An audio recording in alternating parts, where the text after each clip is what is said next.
Hi folks, welcome again to another weekly recap of our current event quizzes here in Mr. H's classroom, room 1925. Today we're going to be kind of putting two quizzes together.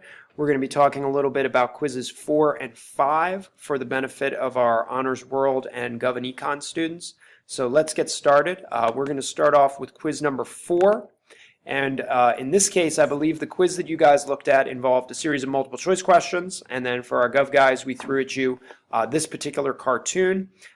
This cartoon, as I grab my pen application here, was all about the discussions of the 2017, elections, which were mostly local municipal elections, and how they're going to be kind of overlooked by the general public. And obviously that is represented by the speech bubble here, as many of you guys pointed out, and also the fact that this particular voter thinks that they're doing their part every 4 years by voting for the important stuff like president, when in reality, the stuff that really weighs on you as a citizen are the positions that you see up here, like your judges, your borough councils, your mayors, ballot initiatives, like property tax reform that was on our ballot here in Pennsylvania.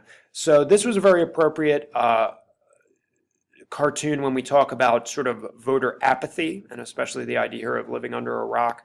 That was something also that came through in the cartoon. So mainly we were looking for you guys to cite those pieces of evidence and also kind of the analogy here itself.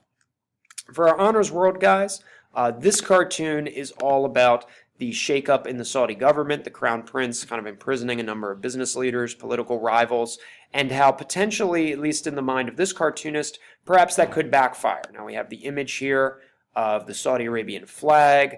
Obviously you could have also talked about sort of the dress of the man in question here, the idea of a throne, typically thinking of a king or somebody of royal status. And then of course down here we have the ticking fuse or time bomb that you want to have that goes along with that. Potentially this could blow up in his face, possibly blow up against the monarchy.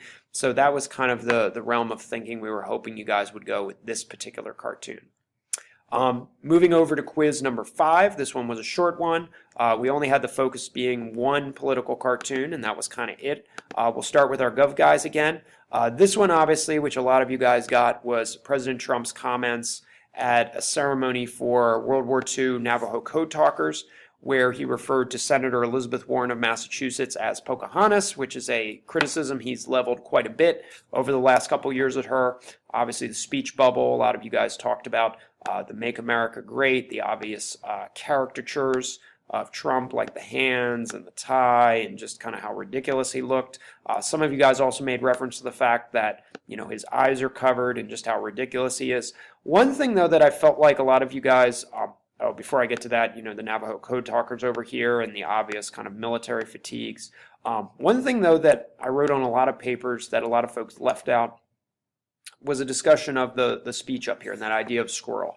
I kind of look at it almost like a distraction. Think about the movie Up, which is what I wrote on a lot of your papers. Think about the character of Doug, the big golden retriever who befriends the main characters in that. And every time he sees a squirrel, it's like, squirrel! And he just kind of bolts off in a different direction. In many ways, you could think of this, and kind of the underlying message of this cartoon, is that we're simply distracting people once again from the main issue here. It's always got to be about something that the president is interested in, not so much the nature of the occasion, which in this case was to honor veterans. And of course, squirrel! Can't stop myself from criticizing a political enemy is kind of the thought process here, I guess you could say, for this particular political cartoon. For our honors guys, this was our cartoon for that particular week. And the discussion here again is Pope Francis and his journey to Myanmar to talk about a number of different topics, but mostly a lot of people were hoping he would talk about the Rohingya Muslims who are being persecuted there. And I know I'm kind of blocking this with my little video box here, but a lot of you guys made comment to the labeling that was here. A lot of you guys made comment to the kind of happy and very welcoming nature of the Myanmar government, including Aung San Suu Kyi. A lot of you guys also talked about the flag of Myanmar, which is up here. A lot of you guys also talked about how, yes, it's very welcoming, discussions of what's going on in the country, but also this idea that behind everything there's this discussion of this persecuted minority and sort of what would Pope Francis say. He's been critical of Myanmar in the past on this, but for this visit he played rather nice. If you have any follow-up questions or further questions, please feel free to contact me. Like I said, this is for quizzes 4 and 5. We'll have another video ready to go for you guys after our current event quiz the following week. And as always, we will see you guys next